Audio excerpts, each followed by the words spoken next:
Obviously come down to these things with a plan in place, but in your experience, just how fluid does that game plan become as the meetings begin? Yeah, I think you have to come down with an understanding of where the market appears to be and what your priorities are, but I do think you have to be very flexible and remain fluid and try to take a look at opportunities that arise and possibilities that perhaps weren't expected that do become options. So we start the meetings with an open mind, with a framework of what we're trying to do, but at the same time open to a variety of possibilities. In terms of things that become available that weren't expected, is there anyone on this roster currently who you view as untouchable? One player who, if a team called asking for him, you wouldn't even begin the discussion? Unlikely. It's easy to say that nobody's untouchable. At the same time, there are some players that, represent more or less a core to us and to our fans. But I think that, any team has to be open-minded. We're here to get better.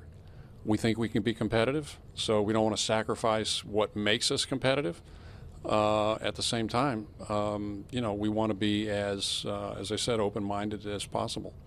Sandy, you've talked about wanting to zero in on a second baseman this offseason, one of the targets for you guys.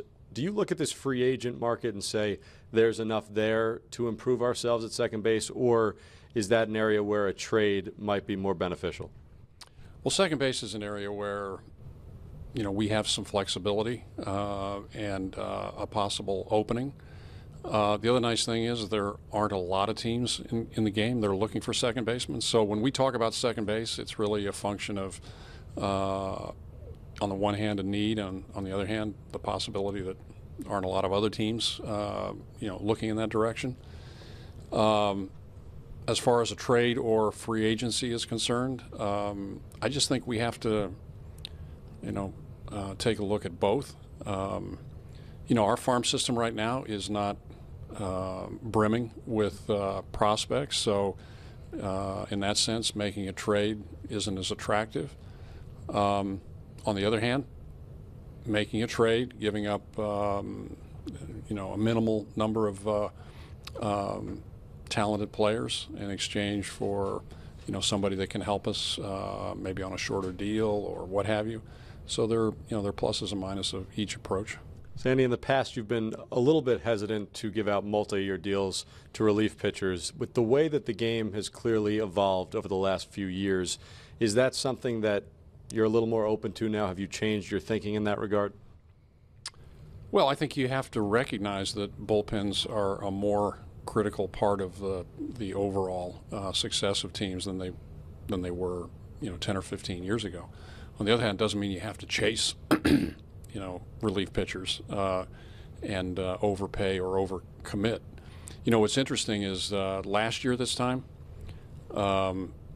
we had Addison Reed in the bullpen, and other than some question marks, that was it. Familia was probably going to be suspended. Blevins we didn't sign until February. So now we have we have Ramos, we have Familia, we have Blevins. We're in a much better position as we stand here today than we were last year at this time. So we're not going to chase players. There are a lot of guys out there. There are a lot of teams looking for relief pitching, but we think there's some values out there, and to the extent that the market gets overheated, I don't think that we'll jump into the inferno, but we do want to improve our propane. Sandy, appreciate the time as always. All right, thanks.